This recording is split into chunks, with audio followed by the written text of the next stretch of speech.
What is up, guys? It is your boy Jay coming at you with another episode of Cinema Theorists. I've got my amazing co-host with me. Chantel, as always. We back at it again. Uh, we gonna consider this somewhat of a Spidey-centric December for podcast episodes. We're gonna talk about all of the Spider-Man movies tonight.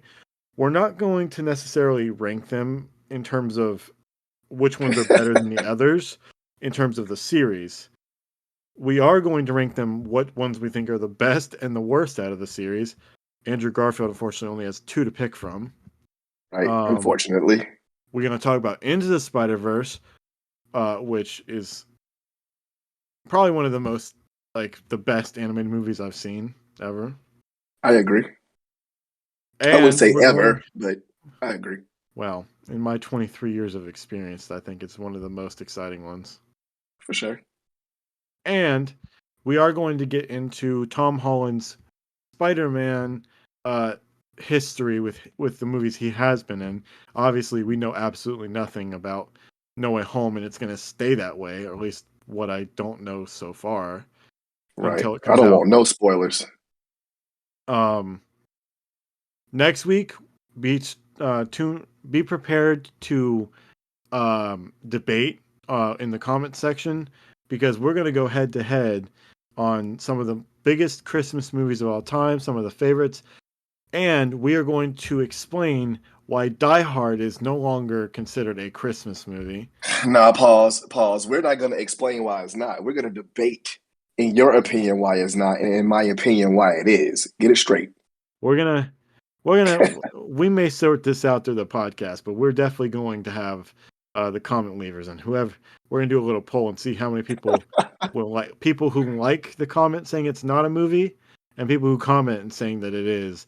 Whichever one has higher, that's the truth. Yeah, I guess I'll give it to you. I'm still going to believe what I believe, though. And then the week after that, or not, well, we're going to do a Spider Man No Way Home special video podcast episode after we see the movie.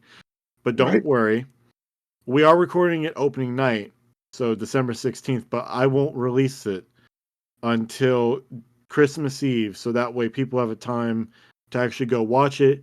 But don't worry, we are going to have a spoiler free review coming out pretty much the day after it comes out. So that way you get some idea of what we thought of it without spoiling anything. Right. But with all that said, we're going to get into this now. And we're going to start off with the. Well, actually, hold up. Before we even get into talking about the movies, we're going to have to talk about what Sony Pictures just dropped earlier this evening. Oh, You want to yeah. go and tell them a little bit about it? It's across the Spider-Verse. Um, and I don't know what they're actually meaning, but whatever we just saw was part one. I don't know if there's part one of the teaser, there's going Oh, to be a part two of the teaser, or what part one actually means. But it's a definite emphasis on Across the Spider-Verse part one is what I saw. so I actually have something to fill you in with that. Okay. When I first saw it and saw part one, because I did do a trailer reaction to it, I was like, okay, so is this like just like a first look? Like we're gonna get a second look pretty soon here? Well, that is not the case. Okay. Um, because of the massive scope of this movie that they are saying that it will be, because they started writing this movie even before Spider Verse came out in theaters, Right. and because of the massive scope of it and the massive popularity, this is part one. The story that they're going to tell is going to be split into two movies. Okay. So this is Is that actually marks the history as the first animated movie to ever have its story split into two parts. it's going to be that epic? Yes. Part one comes out next October. Yep. Part two is supposed to come out sometime in 2023. So we're not getting 4 years between both movies. We're getting like a year. Right. They're pulling the Matrix, like they filmed it like at the same time, and then, this year and then the next year. I think that's dope instead of making us wait so long.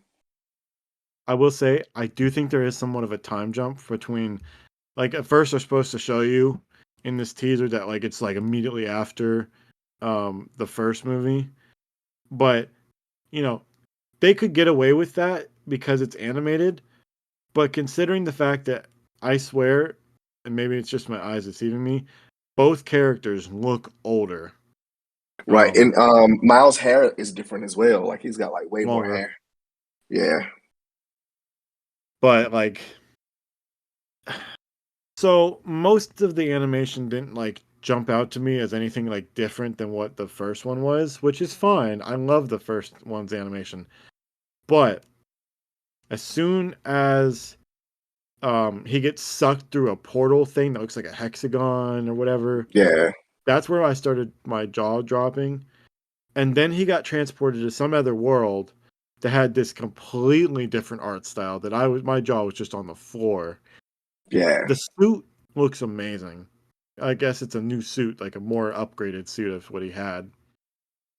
And then he's fighting Spider-Man 2099, which we saw in the post-credit scene from the The last first one. movie.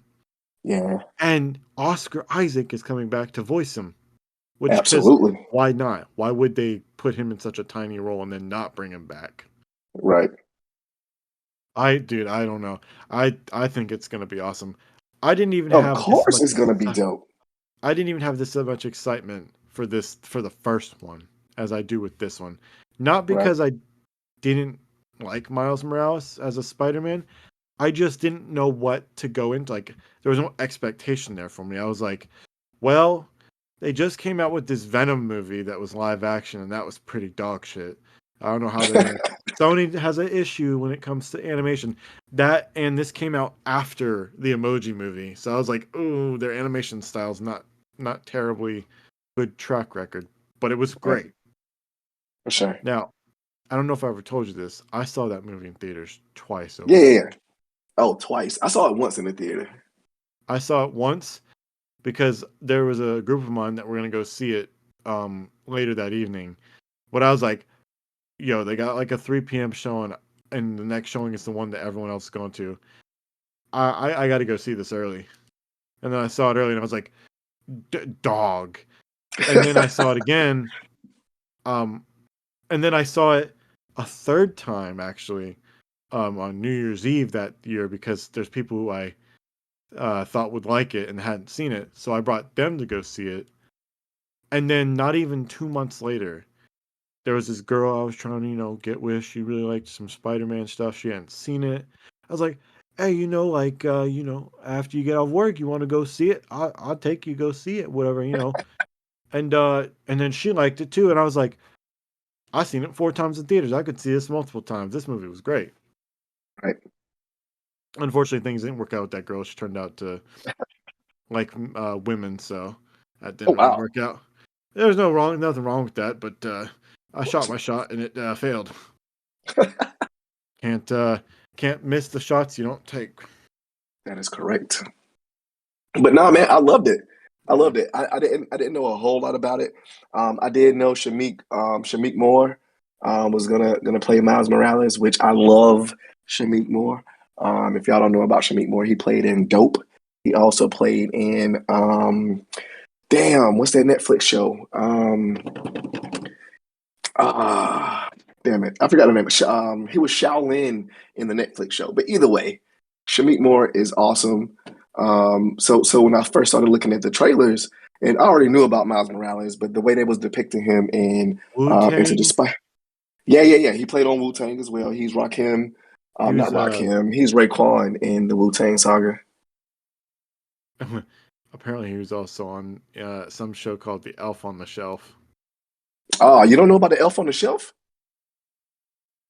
I'm a I'm a 23-year-old dude who doesn't That have don't mean kids. nothing, bro. I was legitimately just asking my girl if she knew about Elf on the Shelf, and she's got two kids, and she didn't know about Elf on the Shelf either. But Elf on the Shelf is dope. I'm not even going to get into it, but if y'all don't know about Elf on the Shelf, please look into it. All right, real quick, more or less. Um, it's a whole little thing about Elf on the Shelf. Like they got their own like land and stuff they come from. But you get this little Elf on the Shelf. It's like a little bitty doll. Like it's flimsy as fuck, right? So what happens is you tell your kids, like, the elf on the shelf is looking at you. That way they can see if you being naughty or nice, right? So of course your kids are younger. So what happens is, say for instance, you got a fireplace.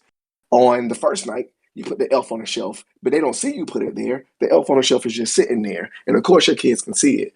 They go to sleep and then you move the elf on the shelf somewhere else. That way when they wake up and they come out, they're like, oh my God, the elf on the shelf moved type thing. I think it's pretty freaking dope as far as like a young kid. But anything older than like 4 or 5 is really no point. But for the older kids though, look up Elf on the Shelf now, bro, and look at like all the positions and like things they do with other dolls with the Elf on the Shelf. That shit is pretty funny.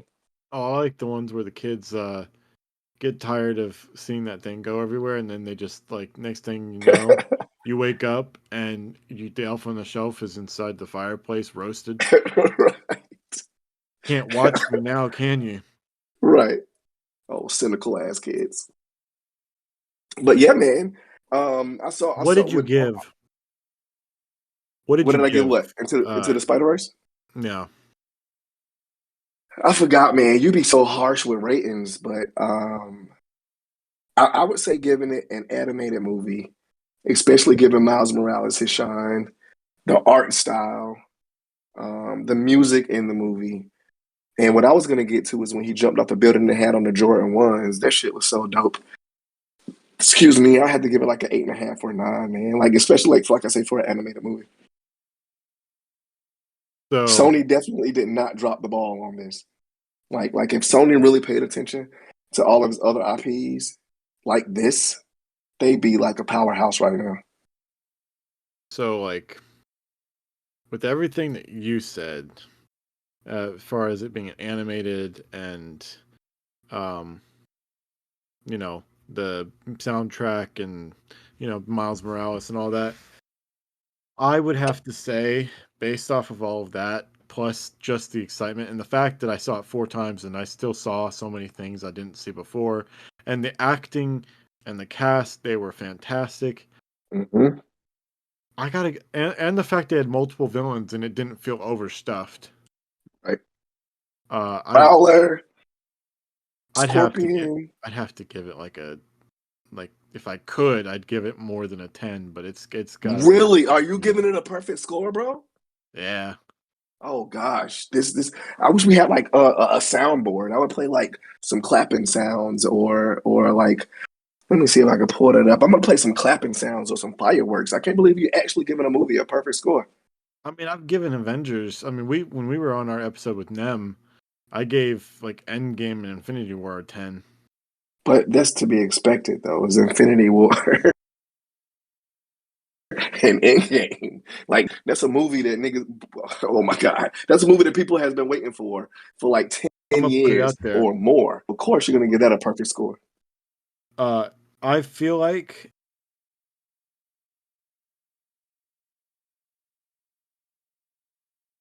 I mean, granted, we haven't seen the movie 40 minutes of the new Wow, Spider-Man.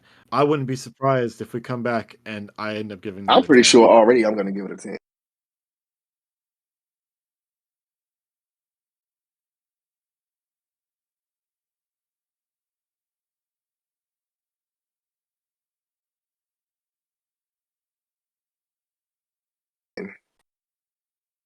No, a Didn't you million say? in the first 24 hours. Jeez, It was expected to be between 135 and 150 or 135 and 185 million opening weekend domestically.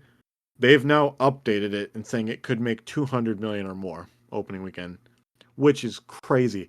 We haven't seen a $200 million opening film probably in longer than just um like Titanic. COVID.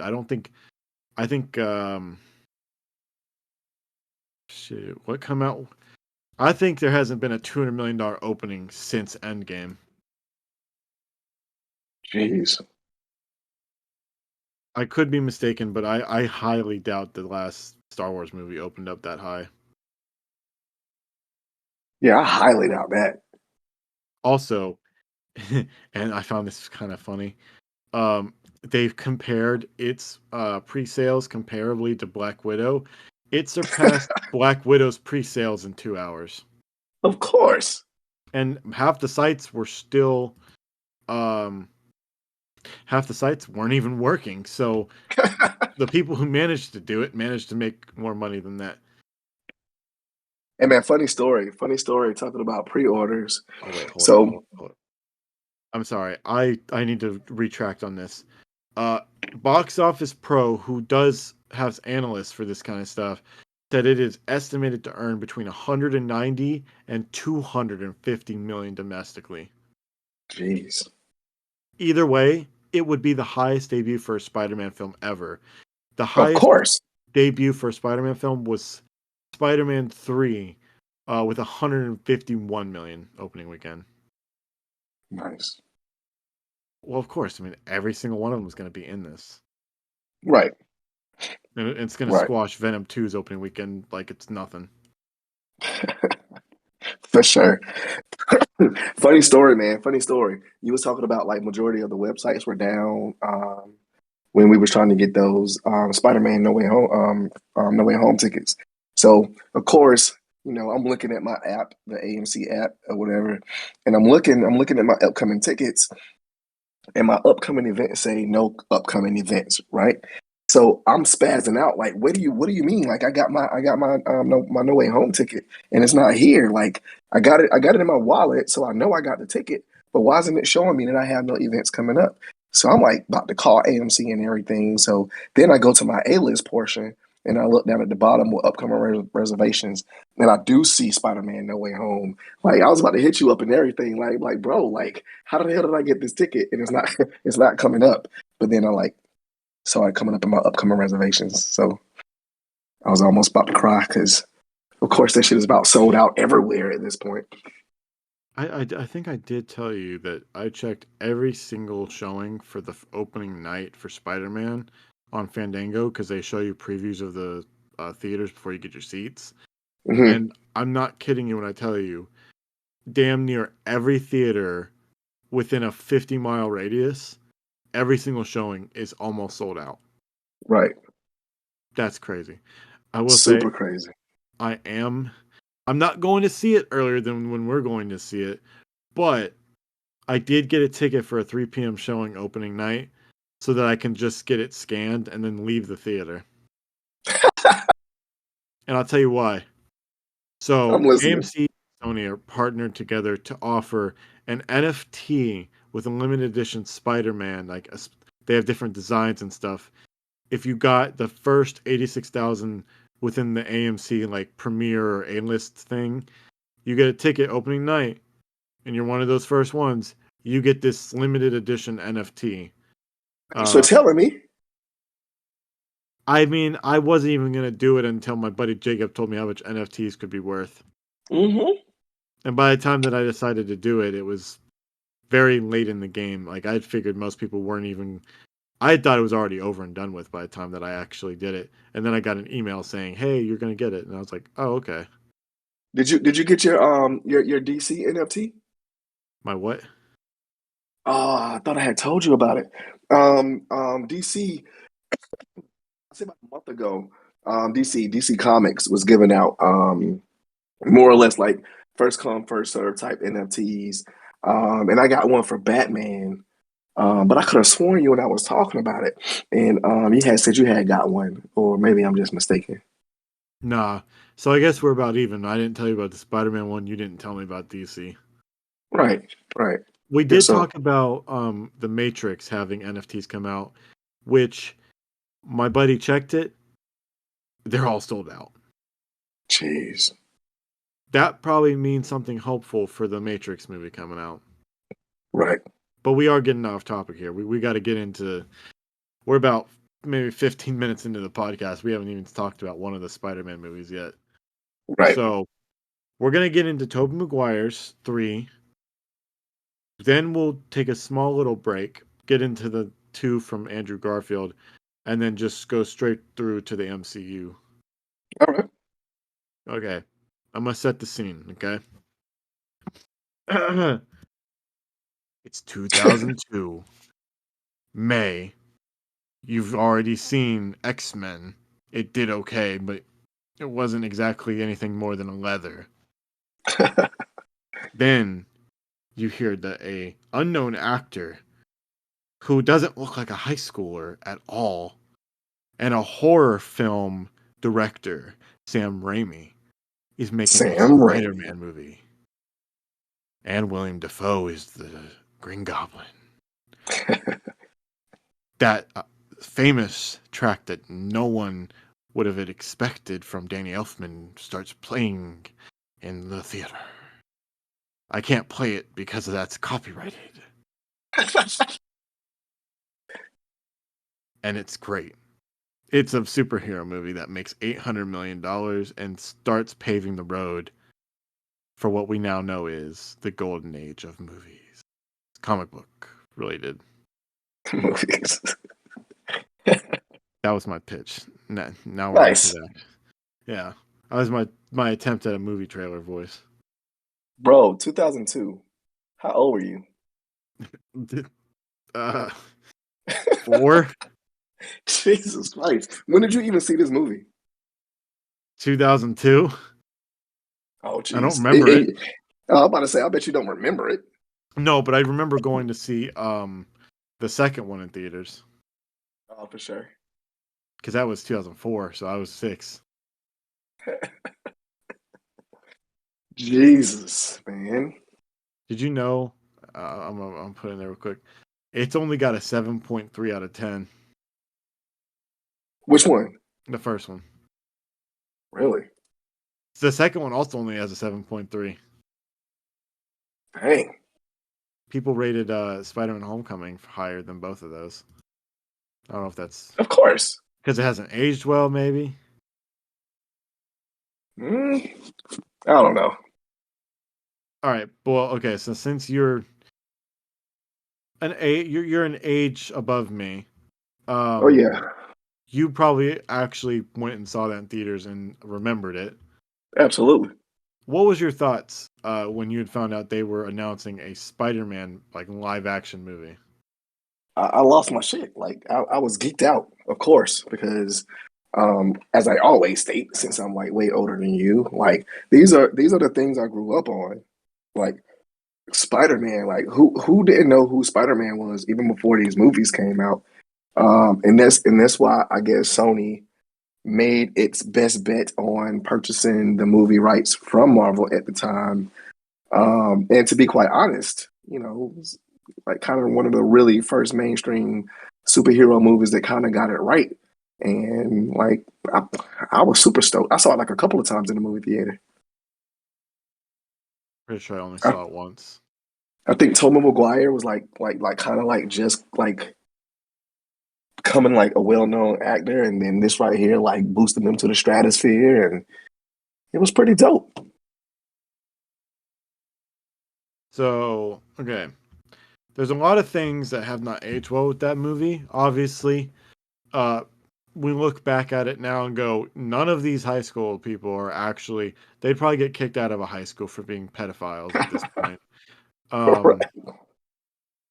there's the whole infamous scene where, and I notice this literally every time that I watch it, not because I want to, but because it's so noticeable, where he goes to save MJ in the rain, and she's clearly not wearing no bra, and it's just pokey.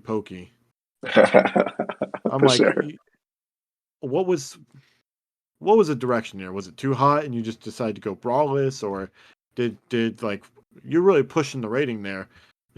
MPA looks a little closer, goes, yeah, those are nipples. You gotta cut it out.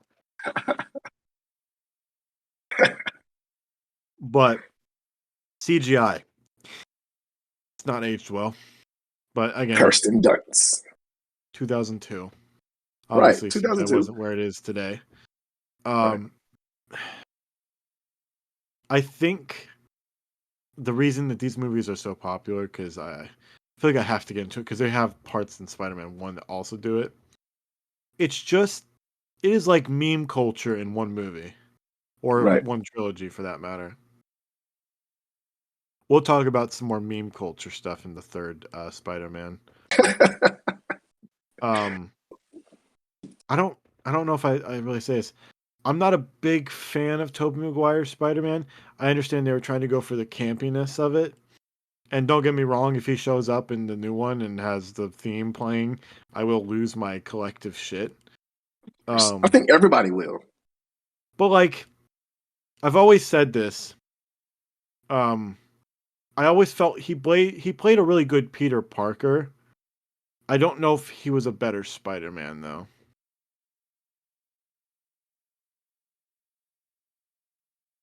I don't know what your thoughts Gotcha. on. Yeah. um,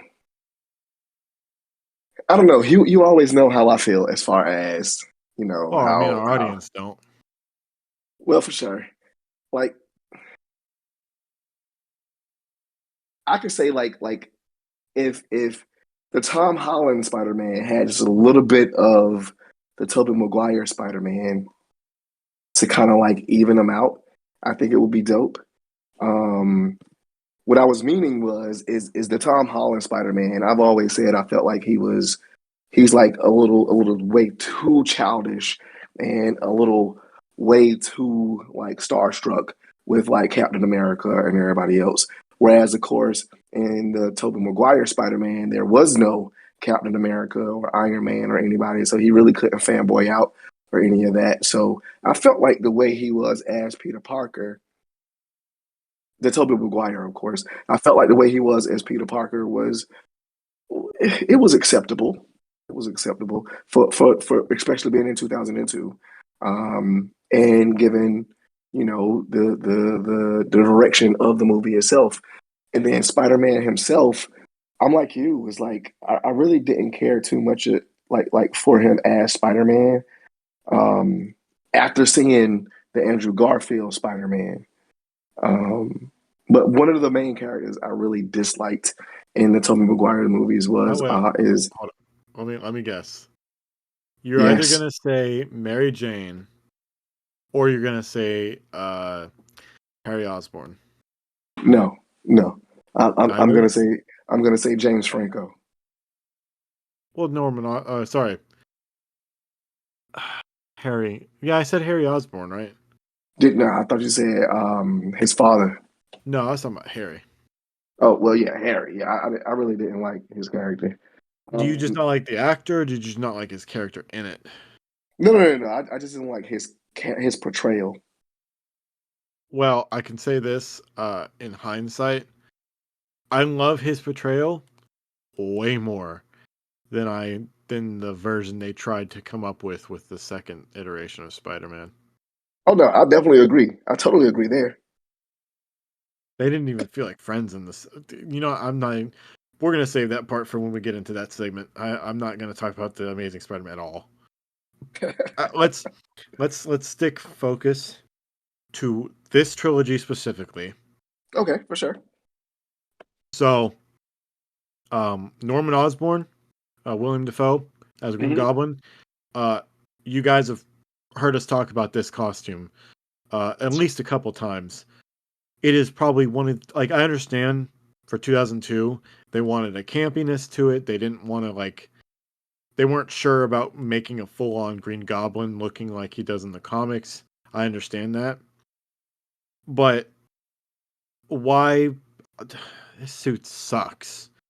Like I didn't want him fighting a Power Rangers villain. I wanted him to fight a freaking Green Goblin. Or I totally agree, man. you know what?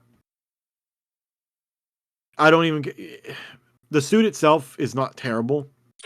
The problem is that they turned it all green. They got rid of the purple at all. They didn't give him a pumpkin bag bomb or pumpkin bomb bag. Like you could have at least alluded to the character a little bit better than that. Like I understand you can't turn him into a full goblin like he was in the comics, but like at least make the suit look more than one color palette, bro.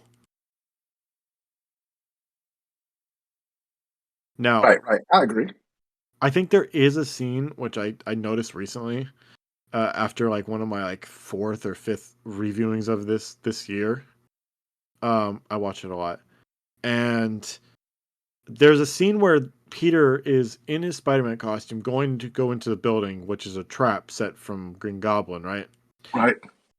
And he's like making those weird sounds, which I'm sorry, does that suit make those sounds? That's pretty weird.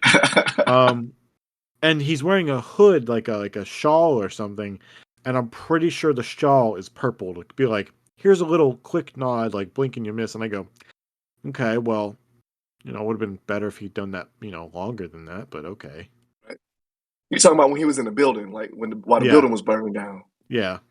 Yeah, And I like the way that they had like a Jekyll and Hyde situation up until like a certain point where they just become one. right. I'm Yeah, interested to see what exactly how they kind of explain that whole situation with the new one. right. Um, I think I kind of felt the same way you felt as far as the Power Ranger-esque mask for Green Goblin, and they legitimately went overboard with the green in Green Goblin. Um, excuse me. I feel like that back then they were trying to appeal more to the non-comic book fans, and they were trying to bring everybody else in.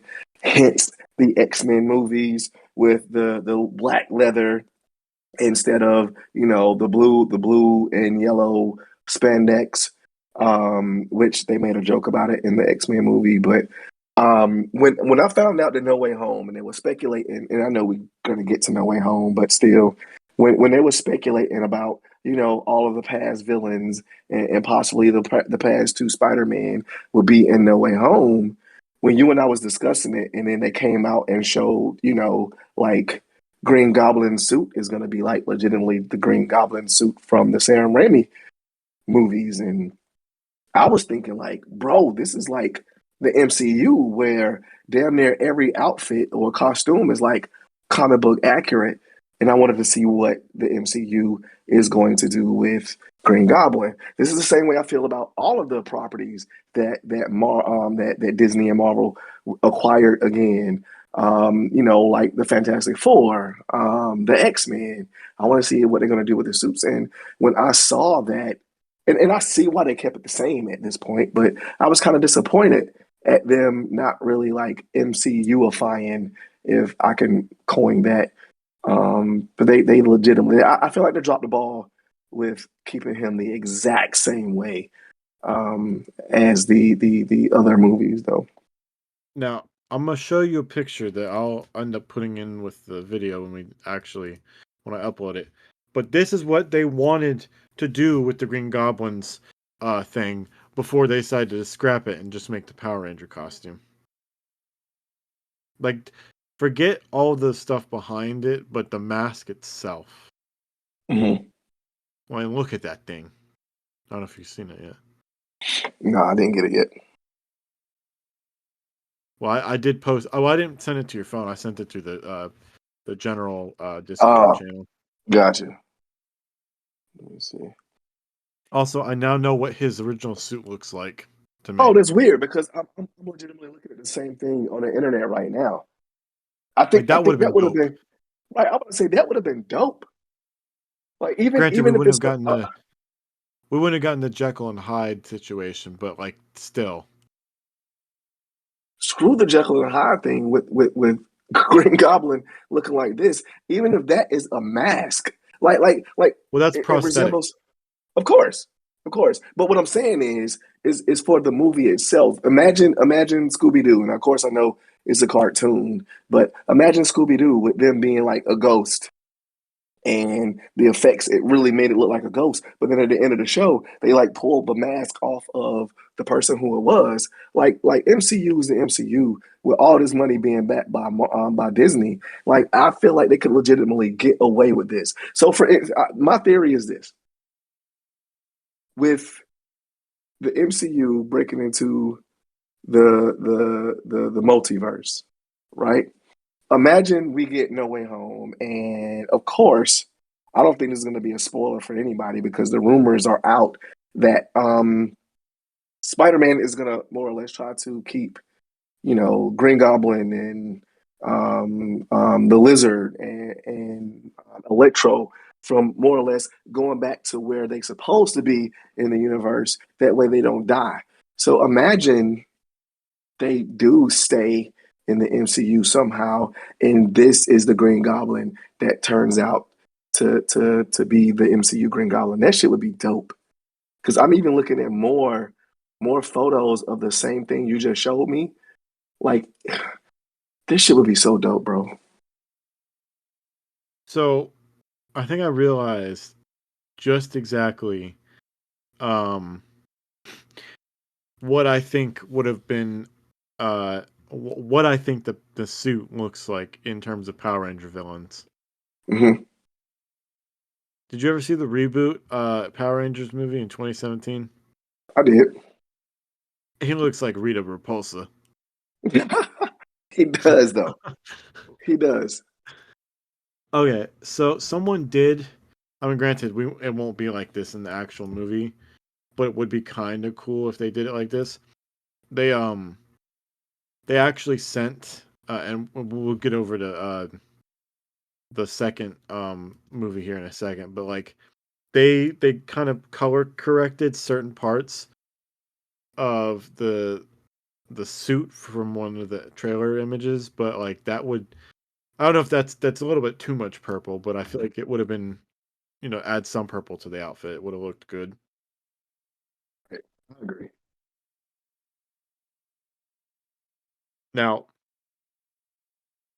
we can either rate based off of what we remember from the Spider-Man movies out of 10, or we can just rate them, rank them once we get through with the movies that are there.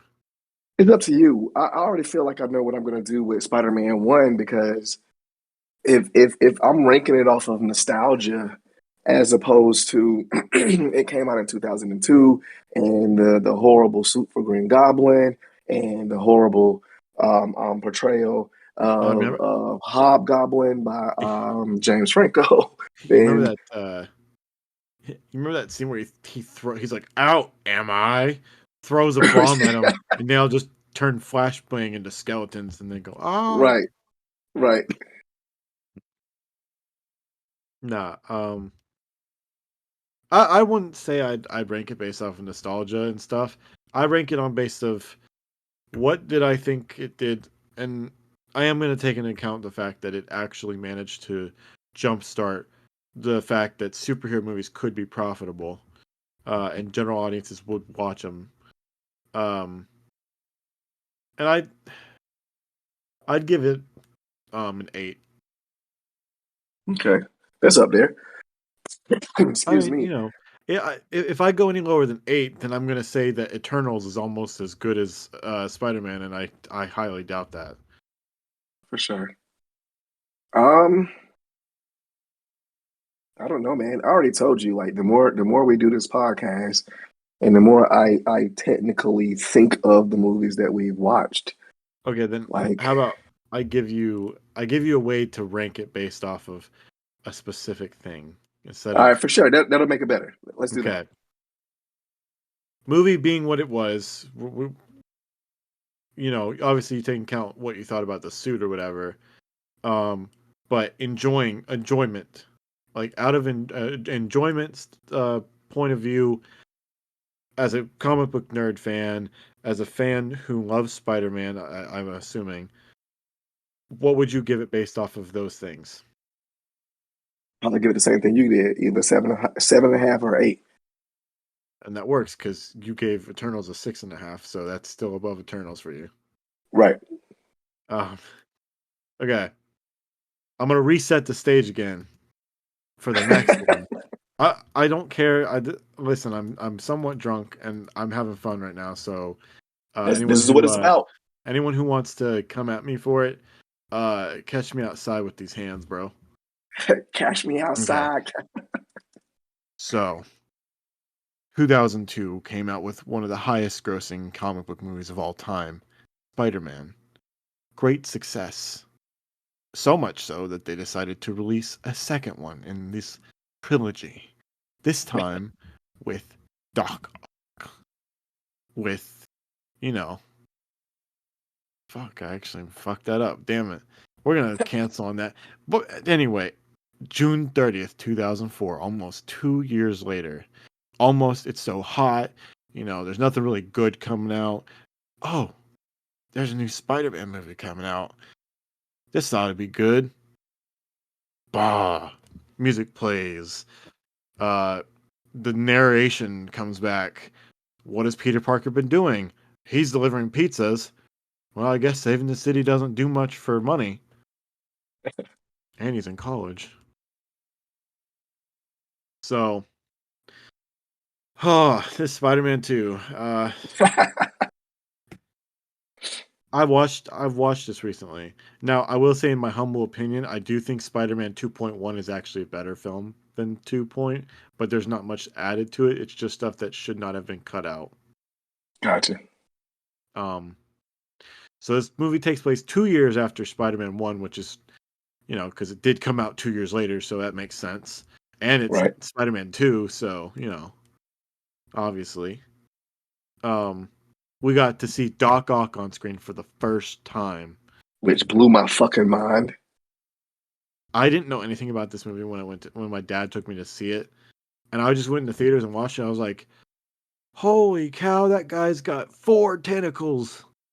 Yeah, he was But those don't really look 6 like years tentacles old. to me. Tentacles look slimy and they got a bunch of suckers on them. That dude's just got 4 arms that go clap, clap, clap, clap, How does it go? clap, clap, clap. Yeah. Now, I'm going to tell you something that I bet you didn't know. Let me hear it. This film won Best Visual Effects at the 77th Academy Awards.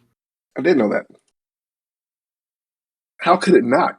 Well, our audience probably didn't, and I didn't. Oh, I thought you were talking to me. Okay, yeah, referring to the audience. I don't know if Well, I they was talking know. about, I didn't think that you did either. But then again, I Of forgot you're a little course. older than me.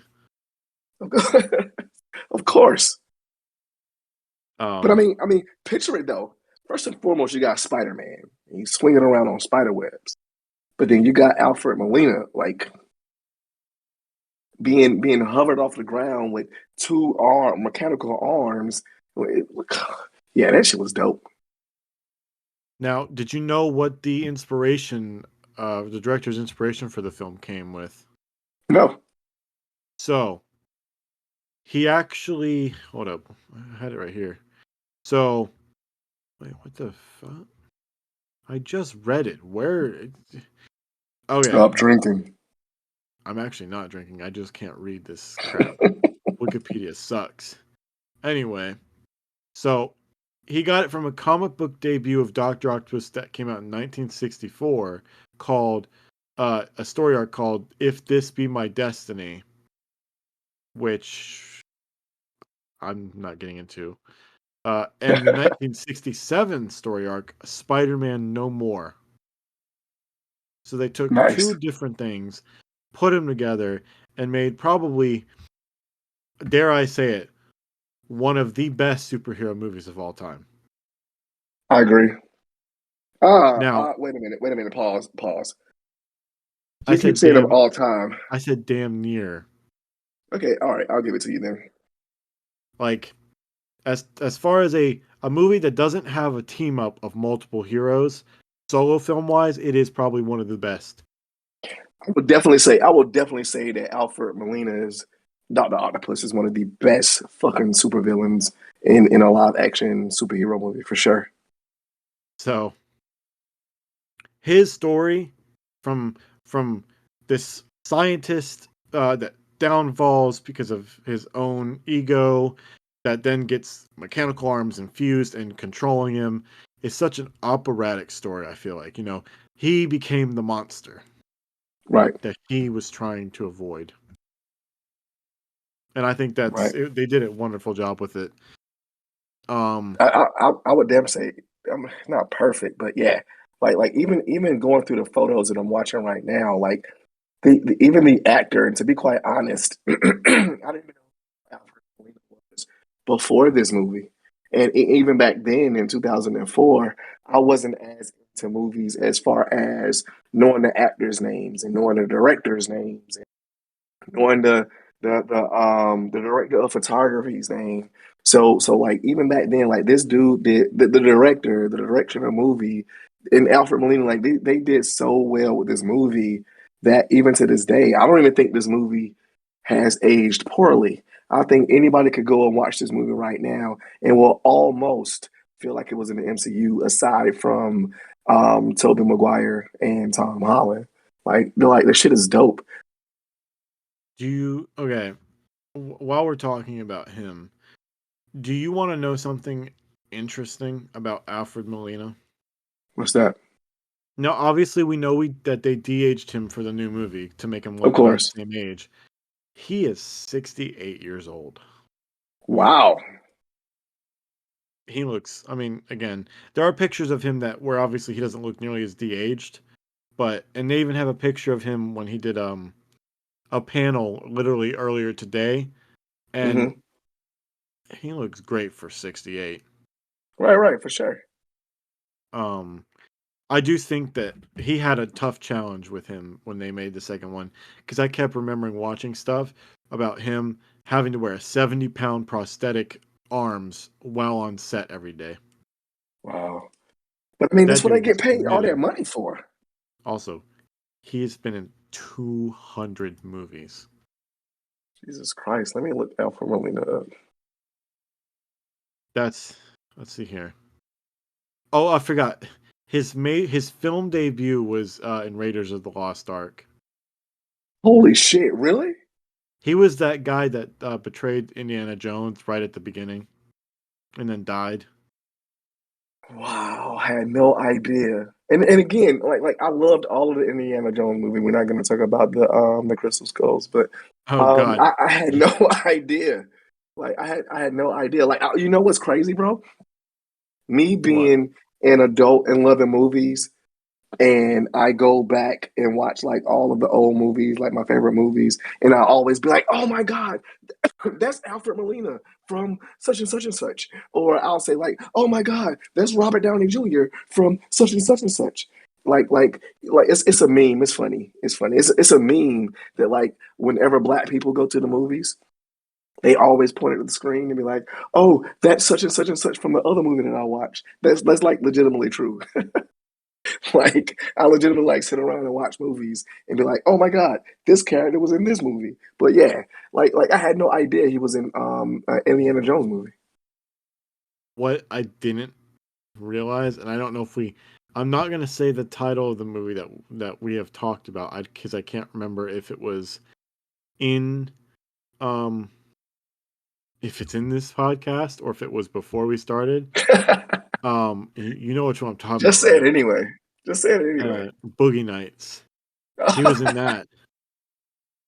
What are the Alfred odds? Molina? Yeah, Really? yeah. That's crazy. I don't remember him in it, but that's also because I've kind of tried to put that movie out of my mind forever. Yeah, I don't. I for sure don't remember him in that movie.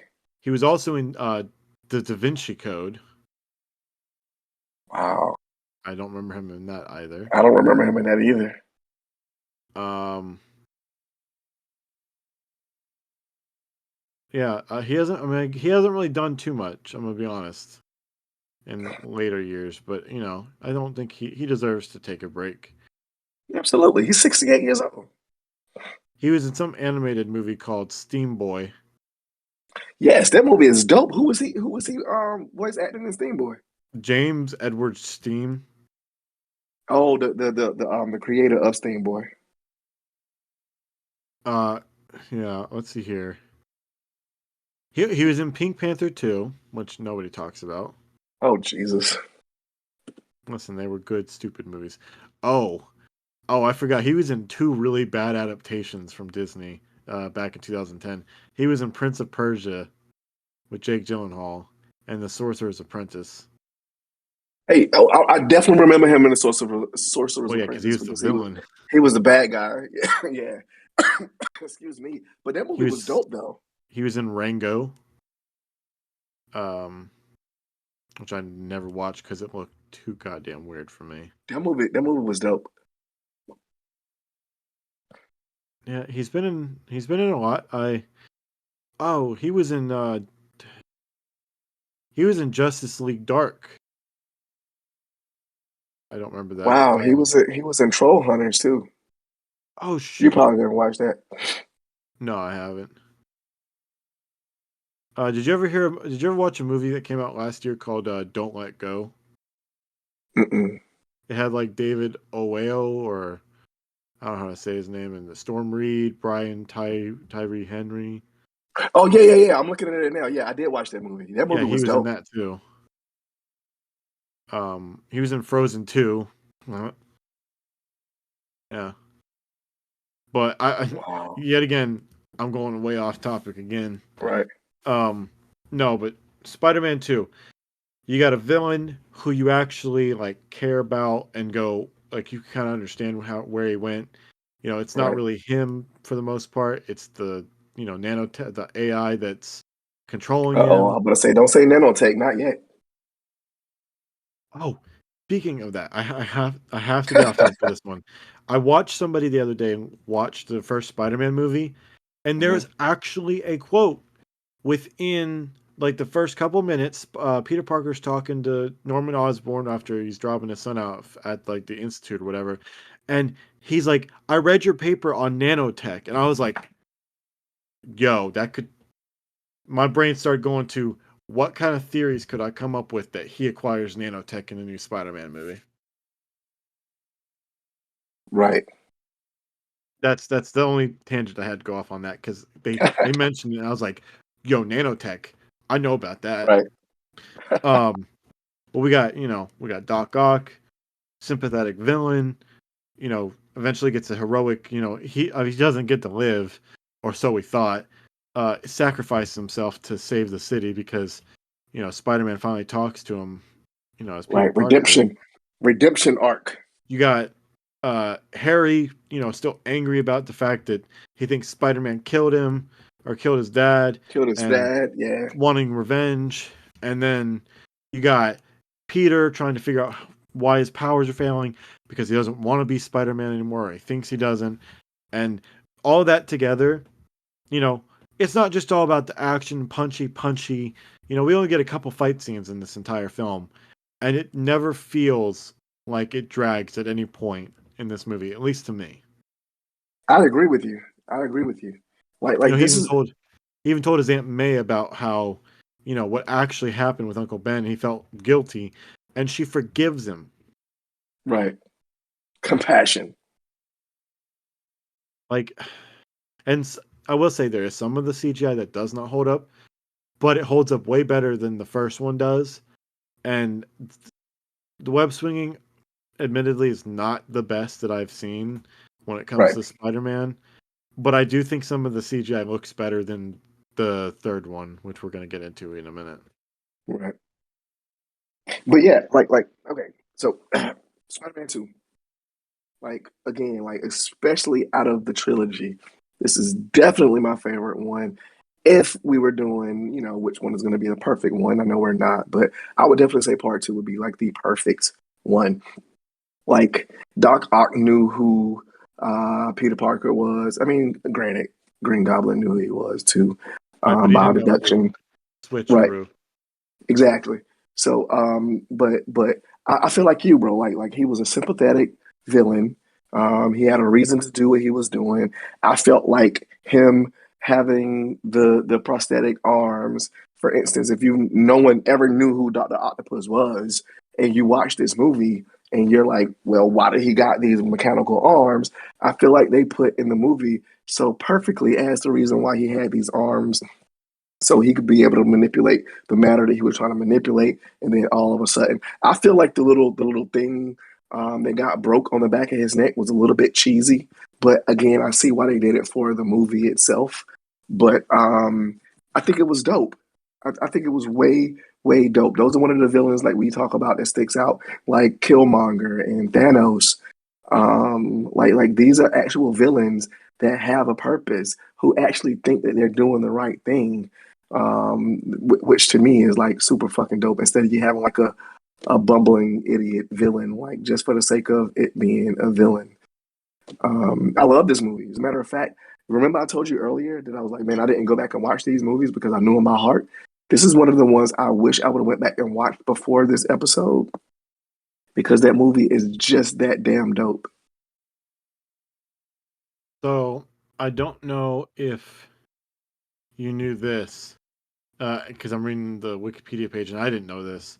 Um, so you know those kids that he saves at the beginning of the movie, when he's trying to deliver the pizza, the little girl and boy that Yeah. were like he saved. Hmm.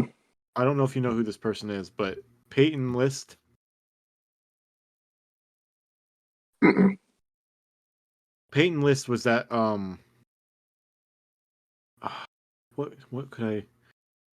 She did she was in Jesse. I don't know if you ever watched that. Not That that was I can recall. or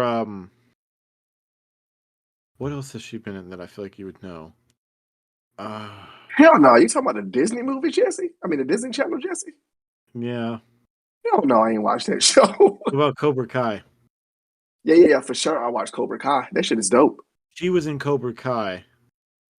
Um but I don't know, it doesn't say who she was though in Cobra Kai. All it says is that she was in it. Point being, she's been in a lot of stuff since she was a kid. Her first acting role was that in Spider-Man as uncredited. Oh, that's dope. Peyton List was some character in Cobra Kai called Tori Nichols or whatever. I don't know. I haven't watched Cobra Kai. Oh yeah, she's. If you haven't watched it, you need to watch it. But yeah, I know who she is because of that show. She's Now, really good at fighting. did you ever watch the 2.1 Spider-Man 2?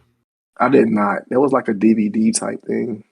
Okay, well, if you decide to watch Spider-Man 2 again at any point before this new one, the versions that I got, like the trilogy I got on Vudu, has that version of it in there. I'll Um, watch it then. so I'm gonna do a little brief thing here for anyone who hasn't watched it.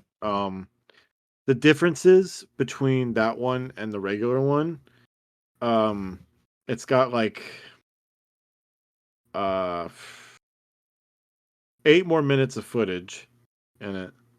Yeah, it's an Um, extended cut. there's an extended pizza delivery, I guess scene, longer scene with Peter's birthday, and Peter and Mary talking outside. A few car chases. The Usher scene was longer. Oh, so those are just extended. The new scenes was that it shows Mary Jane shopping. That's stupid. Whatever. I don't remember that. The scene that stood out to me though is there's a scene after J. Jonah Jameson gets the suit. He dresses up in it and is just flipping around with while having a cigar in his mouth, and people like catch him doing it. No way. And it was, I was like, there's a lot of things about this movie that I couldn't care less about looking at, but the fact that they didn't keep that in the original scene, like kind of understand why, but at the same time, how dare they not have that in there? Because that was funny. Um, so given the fact that CGI is better, given the fact that um, I just think it's probably, again, I keep saying it's probably one of the best superhero movies that holds up to this day. I agree. And also you're gonna want to check the Discord chat for what I just sent you. Um, this is gonna be a surprise, but this is another 10 out of 10 for me.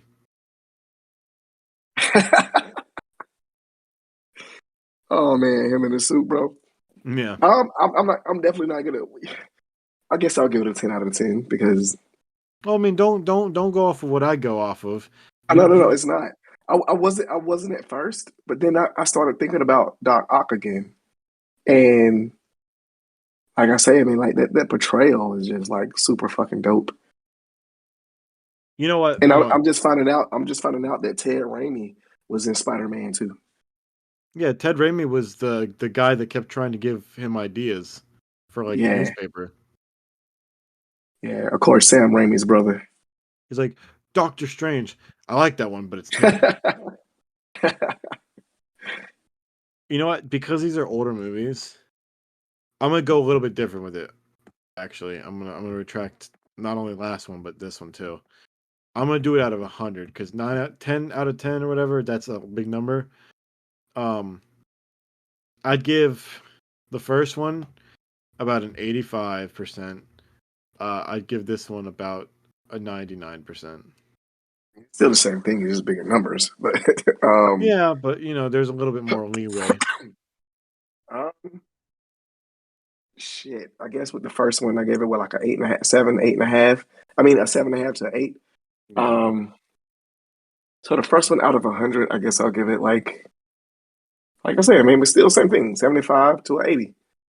Um, part two, again, me thinking about it, like I say, I'm legitimately, if it wasn't so late, I would potentially watch part two or 2.1 before I go to sleep. But I got like so much other shit I want to do.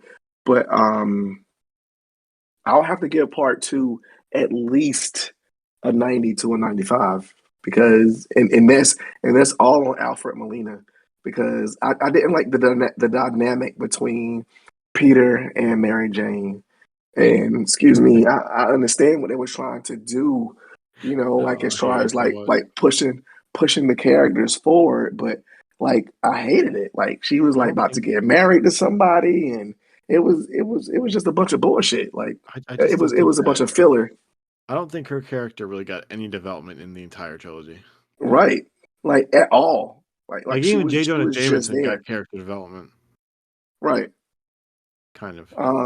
But yeah, like, and I'm basing this all off of Alfred Molina, his portrayal of Doc Ock, and the interaction between him and Spider Man. I thought that shit was dope. I don't even like I dislike the part where Doc Ock put Spider Man on a silver platter to Harry, and Harry had a knife or whatever, and then that's when he took the mask off of Peter. And like even that part to me was like because movie.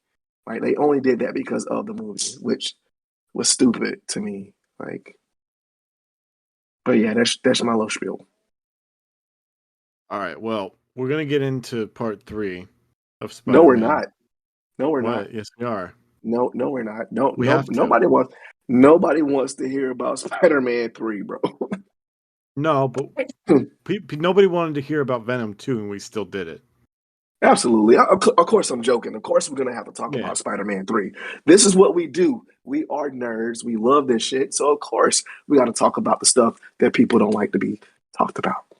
Now I'm gonna edit something real quick. Well, I'm gonna edit something in post for this, because this conversation is not gonna happen in post. For Um, sure. but uh, considering the fact that I think we've been going for almost an hour now, and we haven't even gotten to Andrew Garfield or the MCU, Right. if you're down for it, we'll finish up this part, uh, and we'll just I'll end the recording, and then we'll just make the second recording just about Andrew and the MCU because it's a we this is going to be a really long episode otherwise. Right. For sure. I'm down with I'll it. just all right, cool. All right. So, Spider-Man 3.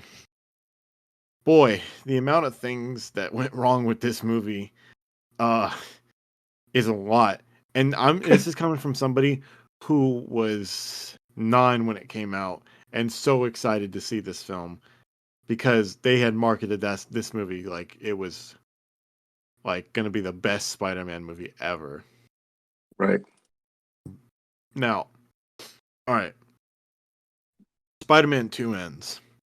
Looks like MJ and Peter Parker are in a stable relationship, even though she left her husband at the altar Right. like a complete bitch. Um, and now it's 2007. We're gonna get the black suit Spider-Man. We're gonna Whoop. get Venom. Whoop. Venom. I can't sing the rest of that because it's copyrighted. Um, and we're gonna Shout get out to Eminem. Sandman, which I don't know nothing about Yeah. at all. And then I got grounded and couldn't watch it opening day. Thanks, Grandma. I'm Not kidding. 9 year not 9 year old Jordan. I was a troublemaker as a kid. But anyway, May 3rd, 2007 comes and goes. highest opening weekend for a Spider-Man film ever with 151 million. No, it wasn't Memorial Day. No, it wasn't. It just made a lot of money, and it got very decisive reviews that I didn't Super fully decisive. understand until after I grew up and understood them. Now, before I get into what my thoughts were, I'm gonna give you a little insight. So there's people that are older than me and you that I listen to as podcasts Hmm. who were like in their late 20s when this movie came out. Oh, wow. And they'd gotten early access screening to this movie because they were super stoked. They got about halfway through the movie, turned to one of their friends that they were there with, said, "What the fuck is this?" And then Hey, got up and left. hey, I believe you. Totally agree. I thought it was great when I first saw it. Mm. And then I grew up. Now, there are a lot of things that I liked about this movie, but there are more things that I disliked about this movie that I couldn't count on one hand, or two, for that matter. But I'd like to see what you thought because I want an outside perspective before I give my thoughts. Excuse me. At this point, we're all riding off of Spider-Man 1, which at the time, of course, it wasn't that horrible. It's like, all right, new dope ass movie. Got Spider-Man in a minute, live action Spider-Man. Then we're riding off part 2. Of course, I was geeked out about Doc Ock. So I'm like, hell yeah, bro. Part 3?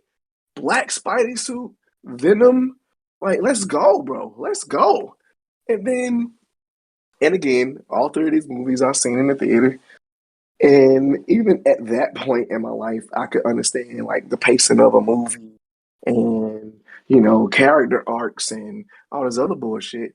And I'm like, this entire movie was rushed from the opening credits to the end credits. This entire movie was rushed. Um, I don't know how far you want me to go, but I will say this. I feel like Black Spider Man, the black suit Spider Man, should have been a movie all on its own. I feel like Spidey getting the black symbiote suit and it being as rushed as it was definitely fucked the movie up because the black suit itself is a character and you can't just so if you think about it. They had Spider Man. They had the black suit Spider Man. They had Venom. They had Sandman, and they had Hobgoblin. Like that's 5 different people in this I one wouldn't. movie. I wouldn't know. I don't think that Harry Osborn was playing Hobgoblin. He was playing New Goblin. Nah, he had to be playing Hobgoblin. He wasn't. He wasn't Hobgoblin. No, they made an entirely new Goblin specifically for him. Okay, so I'm fucked up then because my entire time up until this exact moment, I always thought that Harry was Hobgoblin because, of course, well, again, I guess I'm being a purist because even in the comic book, Hobgoblin was Harry. So, okay, I don't know exactly about that. I do know that in the comics, Ned, who is Peter's best friend in the new stuff, is the first Hobgoblin in the comics. Let me see. If that's the Uh, case, then People are thinking that we could get. There's been a lot of teases that maybe Ned will become a Hobgoblin at some point in the right, right. movies, I which remember them I saying don't that. know. I don't see it happening. But I also didn't see Harry Osborn in the second. Harry Osborn becoming Green Goblin Jr. Oh Unicron? yeah, I'm fucked up then. Dude, this is one of. I don't know if that makes it the best or if it makes a movie that's really good or if it's really bad, but a movie that literally is a meme the entire film. Right. I You can't talking tell about if that Spider was Man 3? great. Yes. Spider-Man uh 3, please stop.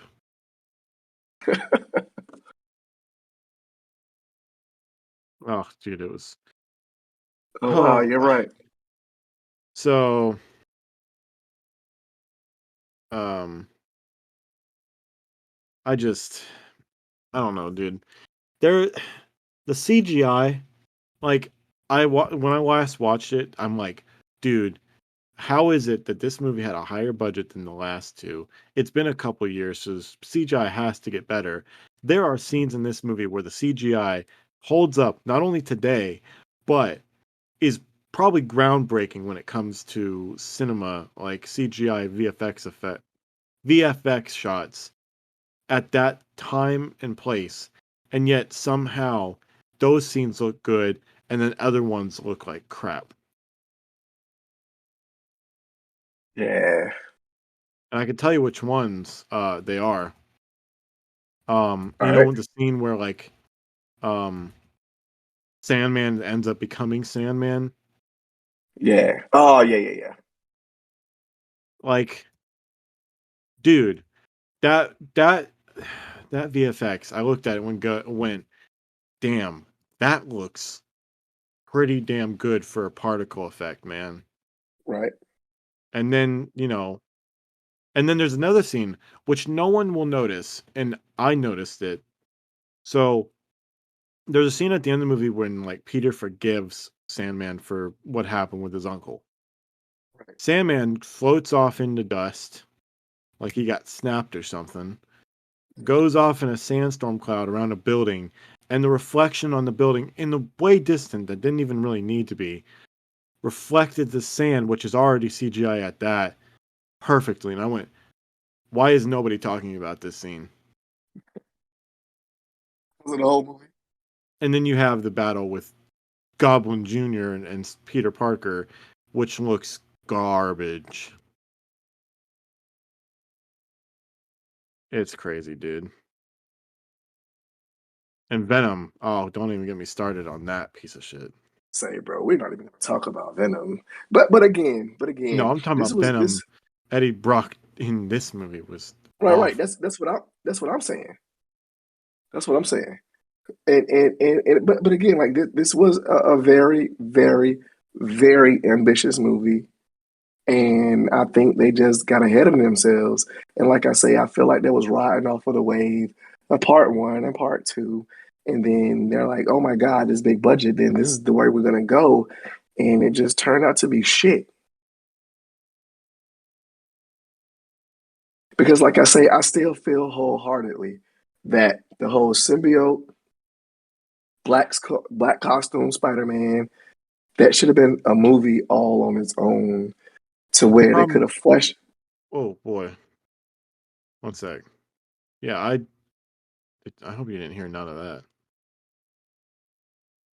Oh no, I didn't hear anything. Okay, good, because I was trying to stop something from playing. But like, uh, you go ahead and finish what you're saying. I have to collect my thoughts here. Oh no, I was just legitimately saying like I feel like the whole him getting the black costume. If nothing else, they should have just had it to where it was the Goblin Jr. and Sandman. If they could have really fleshed out Sandman, Sandman could have been the main villain, and Green Goblin Jr. could have been like the little side villain that's like just like a little pest or whatever. I feel like them putting the symbiote in here, and then you know what? Even better. I feel like they should have kept it exact the same way it was, except for not introducing Venom. They should have just let it be to where they introduced Sandman. Somehow Peter Parker got the symbiote and he got the black costume. And over the course of the movie, it started to make him bad. And then they brought in, for whatever reason, they brought in Green Goblin Jr. And then by the end of the movie, Peter understands that the black suit is making him evil, and he somehow finds out that the sound makes the suit come off, and he gets his normal suit. And at that same time, he's fighting Sandman. So Sandman did the same thing. Peter Parker forgives him, and then kind of like a post credit scene. Not even a post credit scene because we didn't even have post credit scenes back then. But the suit could have like found its way to Eddie Brock, even in the same fashion. Just boom. All right, the suit, the goo falls on Eddie Brock, and then it shows like boom. The next movie, if it's the next movie, it's gonna have Venom in it. Like they put way too much shit in this movie. It was a lot. Um, I don't really know if there's anything they could have done to make it better. Everything I just said. See, even that, I'm not sure if that's enough to make it a I would say better. I would say everything I just said. Leave out Green Goblin Jr.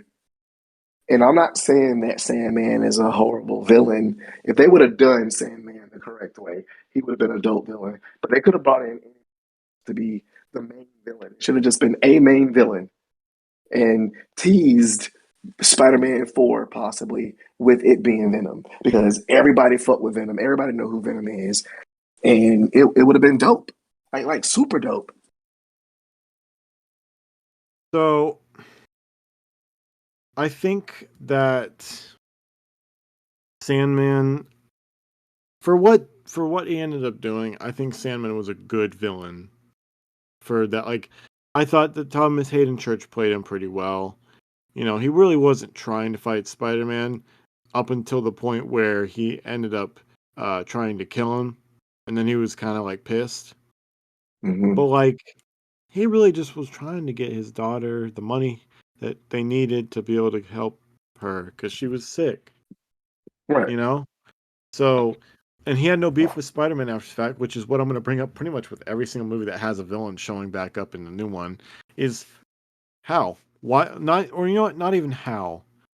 But like, you didn't have beef with Spider-Man, but now you're just gonna end up trying to kill him again. Right. Like it doesn't make sense. Also, I had this train of thought, right? So, out of all of the villains that have come back, right? How many of them tried killing Norman Osborn at one point or another? Wait a minute. Sandman What? tried to. What? Or not, sorry. Tried killing Harry Osborn. Hmm. Oh, okay, Sandman gotcha. tried killing him once. Um, I don't think Doc Ock tried to kill him, but he did threaten him. Right. Um, and even let's just, I don't think, no, Lizard didn't have anything to do with it. Electro didn't really try to kill him or nothing or whatever. But like, if I were Norman Osborn, even as a crazy man, and you tell me that two of the people that I'm supposed to be working with tried to kill my son at one point or another, I wouldn't be very much on their team for very long. I'd backstab the hell out of them, Right. which makes complete sense. But I think they did terrible with Eddie Brock. Super. I even as someone who was 9 when it came out, right? I was like, this is not the this is not the Venom that I've seen in the. Although then again, I did watch the Spider-Man animated series on VHS when they came out, like the '90s series, and that Right. was my Venom, and I was like, can't wait to see this Venom on screen. And then it wasn't him, and I was like, what the crap is this? This isn't my Venom. Hashtag not my Venom. But hmm. Emo Parker is probably one of the worst choices that they have ever made for that series. Right. Which I Russian. found out that wasn't even Sony's thing. That Sony had no part in that specific thing. I mean, they agreed to it and they let it happen, but it was Sam Raimi's choice to make that. Wow. And I was like, Bad choice. why? There's no reason that this seemed like a good idea. And I wouldn't say it makes me worried for the Doctor Strange movie, but I kind of hope that Sony or Marvel has a little bit more of a brass and says no to something like that, Right. or that he learned and said, maybe I shouldn't do that again because that was a terrible choice. Right. I I mean, will I don't never. see why they would though. They don't need to. I don't have anything to where he's going to be bad unless Venom is going to be in this movie, which I highly doubt. And if he does, I feel like it's only going to be like a post credit scene. You know what would be crazy, right? And we'll get back to the rest. We're trying our best not to talk about this movie, but we have to. Um, Imagine if the third one doesn't end with him facing off against Venom, but somehow they fix the multiverse thing, obviously up until Doctor Strange 2, and Tom Hardy gets sent back to his dimension or whatever, but the suit, Venom himself, does not and gets attached to Spider-Man. And that's how it That ends. would be dope as fuck. That would be kind of cool. I feel like we're going to see him at some point during this movie, even if it's just post-credit scenes. I do not think that they were going to tease us with that post-credit scene after Venom 2 and then not show anything at all, like an up thing to that. Then again, that would be Sony for you saying, hey, go watch this movie just so you can see his post-credit scene and make us money. Right. All I can say is we got 12 days left until these answers will be, or these questions are going to get answered one way or another. And I can't freaking wait. Dude, I'm just counting down the days for this movie. Right. But we're gonna finish off on Spider-Man 3. We're actually gonna we've been talking for so long. We're actually gonna split this into two parts. But don't worry, you won't have to wait an extra week for this. This will be a two-parter that will be coming out. This episode will be out on Tuesday the 7th. And the second part you will be able to hear as early as Thursday the 9th. Yeah, You man. know, give them, a little bit of time to listen to each one. But Spider-Man 3, with all the memes, with all the misdirections that they took with this movie, with all the studio manhandling of this film, and as much as I liked certain parts of this film, I just can't give it a good rating. The suit looked good, don't get me wrong. But he started abusing, like I know they had to show it, but he literally hit MJ pretty damn hard. Right. Like doing that. And again, it's not all on him, but I mean, it did bring out a side of him that was dark. And with Goblin Jr., you're gonna cry. Ooh, I I can't I can't in a clear, sane mind say that this movie was anything more than a 6.5 or a 65% out of 100. Right. And the action Right. scenes weren't even that good. I don't even know what I would give it, man. I don't want to be too harsh, but like, Harsh would be me the, giving it less than Thor: The Dark World. oh my God. Thor: The Dark That's World another only movie has we like a don't talk about. 45.